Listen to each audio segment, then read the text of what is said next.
Bumbu wayase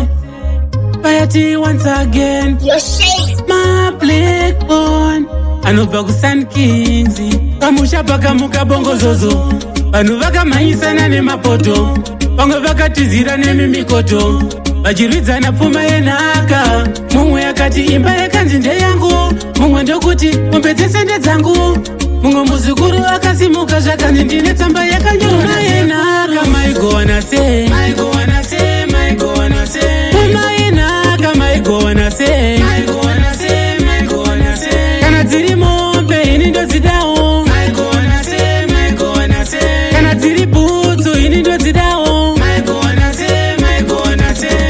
Na wana dem Na bamkuru anzi ndoda motokari Yekudriva pakuenda kundari Kete vakati ndinoda chiko chikari Madonza mawiri ekabhegi kemari Pamusara pawana ndiani Anoti ndini baba ndiani Anozviti ndini mai ndiani Oiwe uri kutonga mbori ani Maigo wanase Maigo wanase Maigo wanase Puma yenaka Maigo wanase Maigo wanase Maigo wanase Kana dziri mombe ini ndodzidawo Maigo wanase Maigo wanase Kana dziri butsu ini ndodzidawo Maigo wanase Maigo wanase Pamusha pakamuka bongo zozo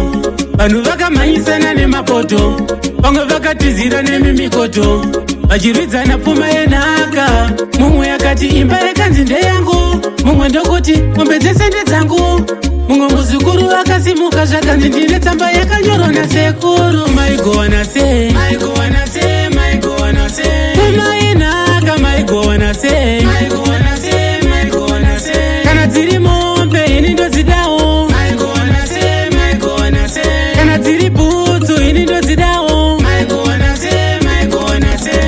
Na wana dem Na bamkuru anzi ndoda motokari Yekudriva pakuenda kundari Kete vakati ndinoda chiko chikari Madonza mawiri ekabhegi kemari Pamusara pawana ndiani Anoti ndini baba ndiani Anozviti ndini mai ndiani Oiwe uri kutonga mbori ani Maigo wanase Maigo wanase Maigo wanase Puma yenhaka Maigo wanase Maigo wanase Maigo wanase Kana dziri mombe ini ndodzidawo Maigo wanase Maigo wanase Kana dziri butsu ini ndodzidawo Maigo wanase Maigo wanase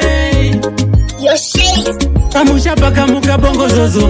Vanhu vakamhanyisana nemapoto Vamwe vakatizira nemimikoto Vachiridzana pfuma yenhaka Mumwe yakati imba yakanzi ndeyangu Mumwe ndokuti mombe dzese ndedzangu Mumwe muzukuru akasimuka zvakanzi ndine tsamba yakanyorwa nasekuru